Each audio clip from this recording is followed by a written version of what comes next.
Influence, the global podcast that shines a spotlight on the influencer marketing industry.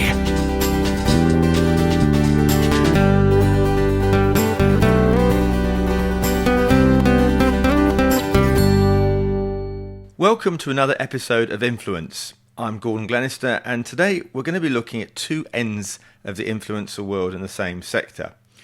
In a short while, I'm going to be talking to Amie Shearer, who's head of influencer marketing at global giant Mumsnet. But first, I met up with micro-influencer Louise Simpson, famous for her blog, Three Little Tinkers. And I began by asking her how she got started. Well, when I started out, I had a not on the high street store, like a small business on Instagram. So I set my Instagram up to drive traffic that way. I was a children's illustrator, and I did baby blankets and vests and all sorts of things with my designs on, and that store was called Sweet Little Tinkers. So I decided to fold the store when I was hyperemetic because I was pregnant with Zebedee, and it either needed to get bigger or get smaller because it was just at that kind of unmanageable on your own stage. And then I got very sick and found out I was pregnant again, and so I just kind of wanted to keep it familiar for people but incorporate that it was becoming more of a family-based So when Instagram. was this, actually? This when did was, you start he's the 18 business? months now. Okay. So I started the NOS store after I had Lily. So she was about 6 months old, and she's 3.5 now, so 3 years ago. And so then I started on Instagram probably 6 months after that, a little while. Wow. And how's it? You still got the store? Is it still No, there? it's I decided to close it when I was sick and pregnant with Zebedee. When sort of I started this content creation thing by accident, because I was just Instagramming pictures of my kids while I was stuck in bed. And then I was like, oh, well, if this is going to pay, I don't need to spend 3 days a week packaging up baby blankets. I'm good. And you obviously got a lot of reaction from other mums, or Yeah, what mostly. I think because who most was of your my audience? customers Customers, were okay. other mums. Mm-hmm. So they liked it, especially with small business. The small business community on Instagram is exceptional, and people take a real vested interest in trying to support other mums that are trying to stay at home and take care of their kids. And it's such a wonderful community. So then because of that, people actually did want to get to know me and know what my kids were doing, and that their money was paying for ballet lessons or swimming classes or all of that kind of thing. So we sort of made a lot of friends that way. Brilliant, great. So what did you do before the children? What was your backstory? What was your career before you got involved in being a content creator? I have been a jack of all trades and a master of none. Oh, really? So, I mean, like before I had Lucas, I worked in like pubs and restaurants, and then I ran a cafe down by the beach for a little while. That was quite fun. And then I moved to Ireland with Lucas's dad, and I just worked in a store up until I got pregnant with him. And then I wanted to stay at home after my maternity leave. So I started designing custom tattoos for people. Wow. And drawing those out and just sort of posting them to people, and then they would get them done. So that was quite fun, and it evolved. I made a novelty birthday cake for my friend's little girl for her first birthday. She was three months older than Lucas. And then from that, I started doing cakes. And I did that for a few years, 2 or 3 years, up until no longer than that. I probably did that for about 5 years, up until Lily was 6 months old. And it was a bit too stressful. I had a wedding and a 5-month-old baby.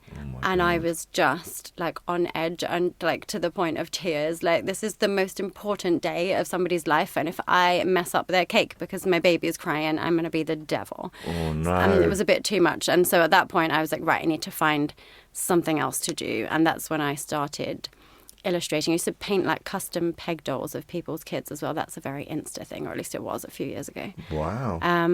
And then my illustrations, and that's how I got involved with Not on the High Street, and until I got sick. And then I started using my business Instagram account to post pictures of just me at home and stuff to kind of keep that connection with people, because it's very isolating being stuck in bed for 4 or 5 months when you're sick.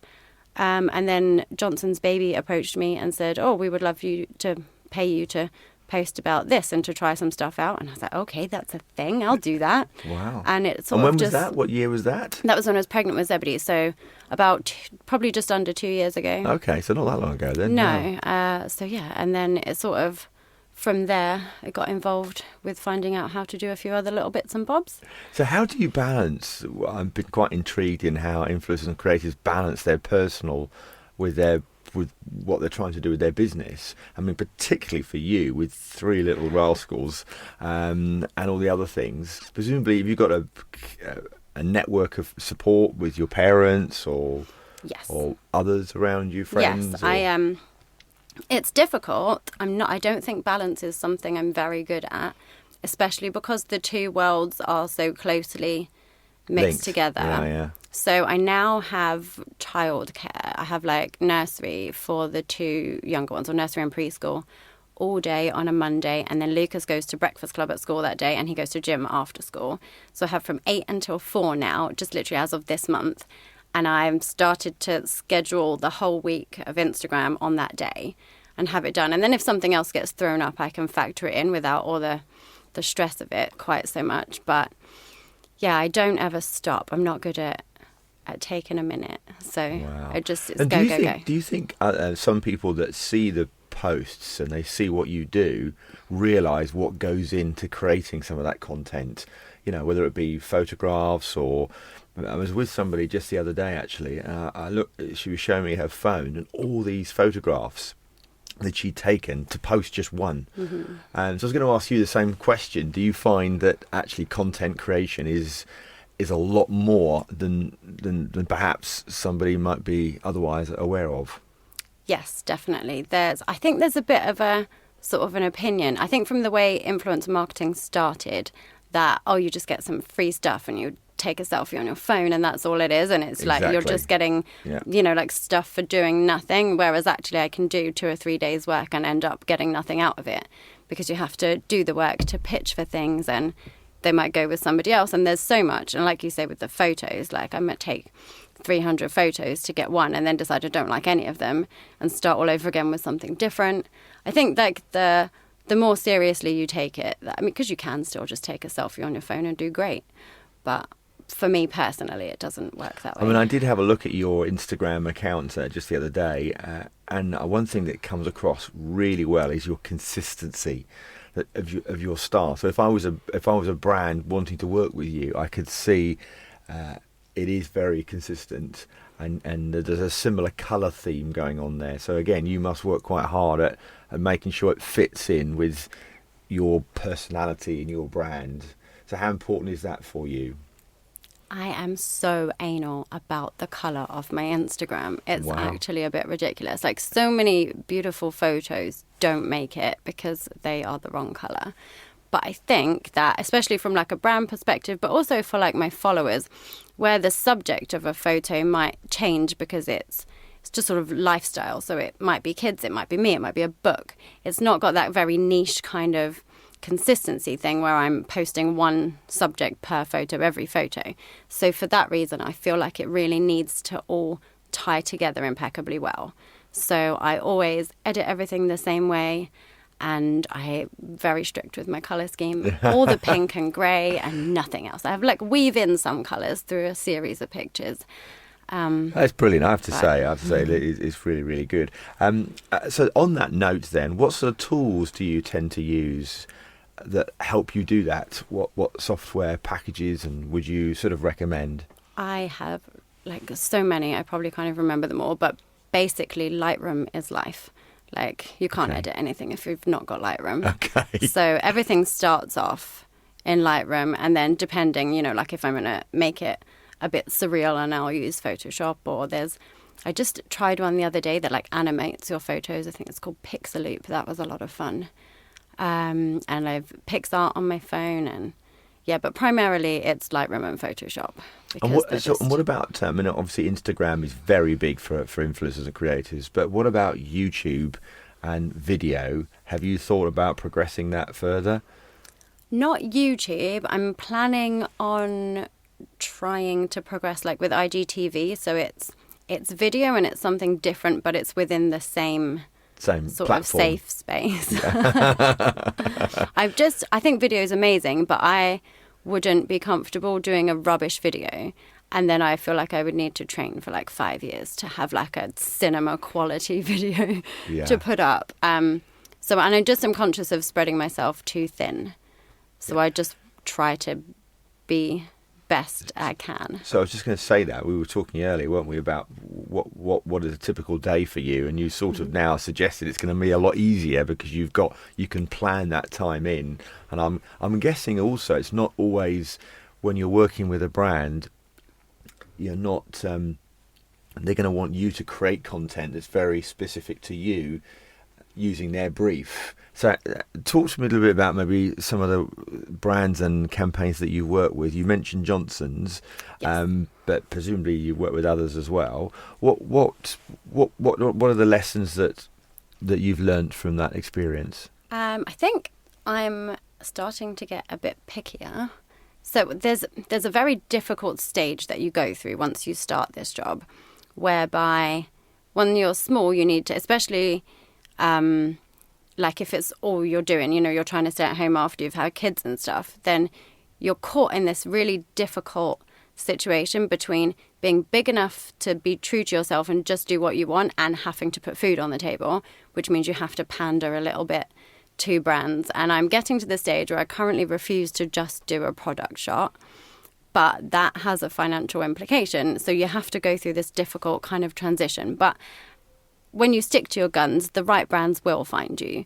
And you do find, like agents and things that want you to be more creative and that want you to stay true to your voice. And I think slowly brands are starting to understand that your people follow you because they like you, because they want you to do things the way that you do them. And then if I just threw a product shot on my Instagram, it would bomb. Like people would just be like, "What the hell is this doing here?" Well, I think it would look like it was inauthentic for you. Yes, it would. And one of the things I always say is people are, just as you said, following you and what you're all about. So if it adds to helping and supporting your followers about something that's new and exciting, that's relevant, then I think they're going to be engaged with that. But if it's completely distorted and it looks out of place, particularly what we were talking about now with all your colour scheme, it wouldn't work, would it? So, no, yeah. Not at all. I think brands are still on the edge. It's still a relatively new industry, and a lot of them I think are a bit scared to kind of get out of their safe zone, and so they'll stick to, like, it's easier if you have like an interiors account and you have a lot of. It's easy to do like product placement and stuff. And I don't have all the beautiful interiors. I do have a pink sofa of dreams. So if someone wants to send me a cushion, that's fine. I can do a product shot. But, I think that I try to keep it a little bit more fun, a little bit more interesting, try to get a bit creative with it. But not everybody is brave enough to pay for that. So you mentioned product shots and placement. And I've spent some time with some influencers recently. And they are absolute photo addicts. It is quite overwhelming, getting them to sit still and not want to take pictures of food or the venues or whatever. And it just makes me aware that there is this desire to please their audience and to keep their message, keep their communication and activity all the time. Do you think that's a pressure for some people? Now you get to a certain level of an audience and they almost want more of you. I remember seeing something over Christmas that said, "I'm taking 2 weeks off social media. I need a bit of a break." Do you think that's a challenge generally for the space? Yes, definitely. I think especially like if you want to change what you're doing or you feel like you're evolving and then you're scared that your audience don't want to evolve with you. Like, I'm going to have to keep having babies so I can post baby photos. But the chances are I'm not having any more babies, so it has to evolve and it has to become something else. And that's a lot of pressure to keep kind of coming up with new and interesting things that people aren't going to just be like, "Oh, no, that's not what you do. I don't like that." And so that is a lot of pressure to keep doing that. And also all the messages, and they're not just numbers, they're people. And I genuinely value that and I try to think about them all like in a stadium and how ridiculously insane that would be, and then so make sure I respond to every comment, to every DM, but that takes a lot of time and it's a lot. I think it's very bad for my eyes, so I try to not Instagram at the weekend. So I'll check what the Instagram the weekend hashtag project is on a Friday night, and then I don't like interact at all on Instagram over the weekend until I'll like take that picture and I'll have fun doing that with the kids or whatever. But I keep it off of social media until I actually post it. I don't interact over the weekend. And do you get any sort of feedback from your followers that said, "Oh, it'd be really good if you could do this," or "I'd like to know about this," or do you think they're a good inspirational pool or a research pool where you've got a good, you talk about evolving and changing in you? Well, the people that potentially could help you do that maybe are your fans and your followers. Do you ever reach out to them at all and say, "Look, what do you think I should do next?" I think that's the beauty of Instagram stories, is it's that sort of more personable, and then you can just kind of chat through what you're thinking and what your ideas are, and you can put little polls, and you know, like people will answer questions and stuff that way. And I think that's a good way to stay engaged with what your audience want from you, and you know, also to kind of develop your friendships a little bit further, because I don't know, even like as I'm still like quite a small account, when like one of your like heroes replies to your DM, you just feel like you're on cloud nine, and you think, well, for somebody that could be me, and it means that they don't expect me to reply, and then I do reply, just the same as I don't expect, you know, like amazing giant accounts to reply to me, and then they do. So then it strengthens the bond that you have and the connection. So with on them. that, have you ever met any of your followers, you know, offline at an event or something? Or have you ever thought about doing more of that? Yes, some of the mums that I've met through Instagram are literally just now my best friends in life. Really? Wow. Yes, one of my best friends, Anthea, I met her through Instagram about a year ago. And she lives about 15 minutes from me, and she's got 3 kids, and they're similar ages. Our sons are best friends. Like, Isn't it's that crazy. amazing? Like it just opens up a whole new world of people for you. So that was Louise Simpson from Three Little Tinkers. Influence, the global podcast that shines a spotlight on the influencer marketing industry. Now, a short while ago, I had the chance to chat to Amie Shearer, who is head of influencer marketing at Mumsnet. Mumsnet was founded in January 2000 by Justine Roberts, who came up with the idea of a website to help parents pull information and advice following a disastrous family holiday with her 1-year-old twins. Mumsnet now has a substantial network of bloggers, vloggers and social media influencers. My name is Amie Shearer and I'm head of influence marketing at Mumsnet. I head up an influencer network, which we have over 10,000 influencers in the UK, obviously mostly parents, given who we are, and they've all opted in to be there. And then the other half of my team actually help brands access that network, and we connect the right influencers to the right brand using our data platform, using things like audience demographics, number of impressions per post, engagement rates, really finding the right target audience for the right brief. So what do you think are some of the challenges for brands that have never used influencer marketing? What advice would you give them, that perhaps they're sort of standing on the edge of doing this but not really sure? Because Mumsnet is a well-established influencer marketing specialist. What would you say to them? Content is what you should be looking at first. So a lot of media agencies and traditional agencies are in this game and absolutely have a place in it, but they need to be thinking slightly differently to how they would normally work in a traditional marketing sense. Things like, the number of eyeballs and impressions that come to a piece of content isn't necessarily the best measure. Look at how many comments a piece of content is getting. Look at how you're genuinely affecting a member of that influencer's audience, and make sure that however they're engaging, it might not actually end up with a click-through and a purchase on that exact piece of content, but over time that influence will grow. And think about how you as a person function. If you see something on a billboard, if you see something on a TV ad, if you see something on an Instagram post one time, you're not going to click through and buy it that one time. You need that repeated kind of multi touch points with that brand and with that product, and eventually over time you will convert. So I think you can't suddenly expect influencer marketing to be the answer to all of your marketing problems and wants and dreams. You have to apply the same principles you would with any channel to influencer marketing, and I think people are forgetting that. That's a very good point there. So what do you think are some of the best campaigns that you've been involved with that you think work really, really well? We have an ongoing campaign with Scottish Widows, the bank, And that started in September 2018, and we're now just about to start looking at our third iteration of that as we come into the end of our first year.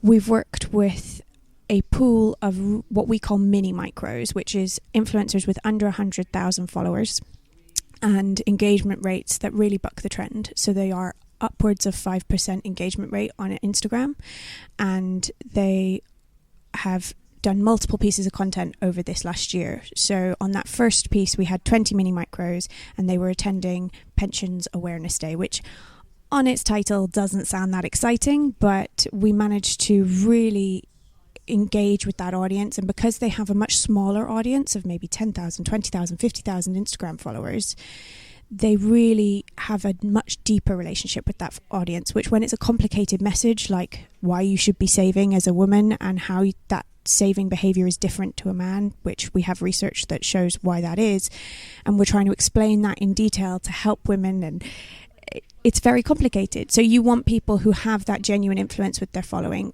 But then we also had one influencer who had about 800,000 Instagram followers who did a big overarching brand awareness piece about pensions. She attended an event at the House of Lords, and she was doing a different job. And it was about using the same platform with different influencers in different ways. Come phase 2, it was about that research piece. We did drop a couple of the mini micros from the campaign, and we swapped them in for somebody else because they just didn't hit their benchmarks. And that's really important, that you can be agile in this space and don't feel as though just because you've signed somebody onto the campaign that they have to do it if it's a long-term campaign for the whole time. And it's making sure that we're constantly changing, constantly adapting. We had Facebook Lives on Mumsnet's Facebook page as well, which was a much more in-depth talk and provided an opportunity for the audiences to come back with questions, to really get into the nitty-gritty of what is a complicated topic. And we managed to turn what could have been really boring, really dull campaign into something really exciting, really engaging, and Scottish Widows have just been thrilled with the results. That is fantastic. Well done. Well done. That's brilliant. So I guess the other side to this is what are the common pitfalls? I mean, you've clearly done your diligence there, and this is the third time you said, did you? We're going into our third phase. Third phase, Widows, yeah. But there'll be others that think this is a bit of a quick win, and often I hear that we're involving influencer marketing in the last part of the process, and they've not been engaged in the earlier part, which is a common challenge. But what else would you say as an experienced influencer marketeer, what would you say are some of the pitfalls? So absolutely agree that in exactly the same way as when you're starting that campaign planning, you're thinking about your media spend, you're thinking about where regionally you want those out-of-home placements to be, and then you're thinking about social, you're thinking about your TV. Influencers should be part of that planning process. They should be in it from the beginning. Where it starts to become complicated is that agencies often, and brands as well, think of influencers as a media buy. And it's not just a straight media buy. Yes, you are buying X number of blog posts, X number of YouTube placements, but you're also buying the creativity. And as a brand, if you were making a TV ad, you're going to be paying a creative agency, and you're going to be buying a media agency. With influencers, you get that all rolled into one, and the fee does need to reflect that. And fees is a very grey and wishy-washy area at the moment, and it is something that needs to be standardised for the industry, especially if we're going to grow and thrive and get better and more effective. But right now, I think brands and agencies alike are forgetting that you do need to keep both of those halves of the creative and the media in mind when you're working with an influencer. Very good point. So to finish then, what would be your final tips that you could give to a brand, as I say, considering influencer marketing? It's really tempting to go with the big agency that is, talking about the campaigns they do with sort of £1 million, and it's influencer marketing for £1 million, and you're thinking, wow, well, if they can do that for that brand, then what can they do for me with my 50k or whatever I've got? They might not be able to do the same thing. So look for the right agency to do what you need them to do. So obviously, if you're looking for 25-year-old male gamers, Mumsnet is not your bag. We're not going to be able to help you there. Absolutely. But women aged 25 to 44, parents, mums, dads, grandparents as well. We have a sister site called Grandsnet for women over 50. We can help you, and we are very, very niche, and we know that audience really, really well. Equally, there are other agencies out there that will have their niches, and I think we're entering a period in marketing now where it's much less about the bigger is better, and it's actually how can you make your budget go as far as possible, and that might not be £1 million campaign.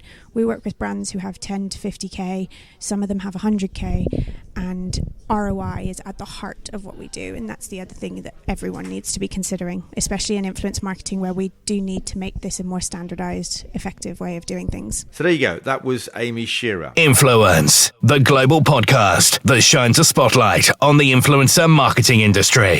So continuing our 3 top tips for a successful marketing campaign, let's now hear from Vic Miller of Brandwatch. Do influence marketing if you need to do it. Don't do it just because you feel like everyone else is. It's the first thing. Right. So do it for the right reasons.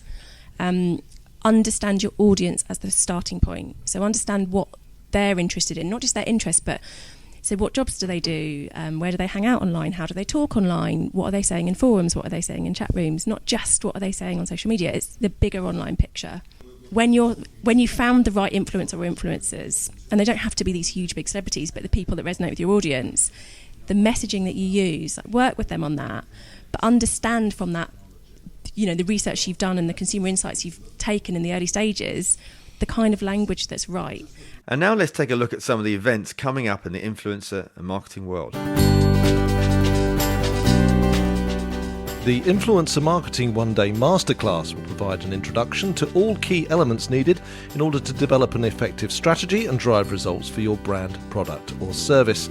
It takes place on Friday the 20th of September at Unit 4 Galaxy House 32 Leonard Street in London. Tickets are priced at £295. You can find out more at experiencehouse.com.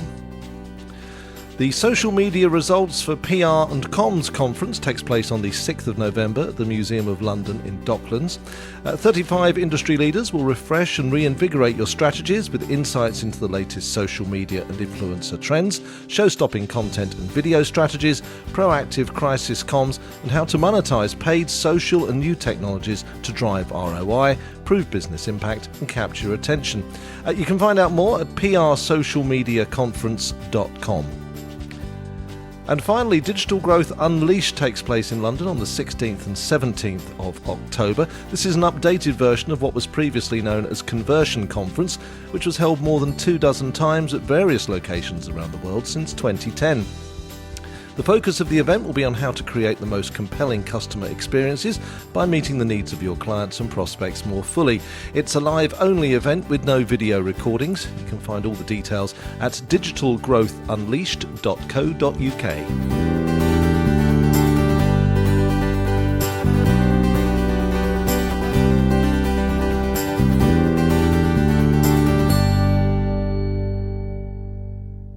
So that's it for this edition. I hope you've enjoyed it. And if you have, please subscribe and share this podcast with friends and colleagues. And as always, we welcome your feedback and comments. Just email us at feedback@influencepodcast.net. In our next episode, we'll be taking a trip across the pond to take a look at the influencer world from an American perspective. But until then, from me, Gordon Glenister, thanks for listening and goodbye.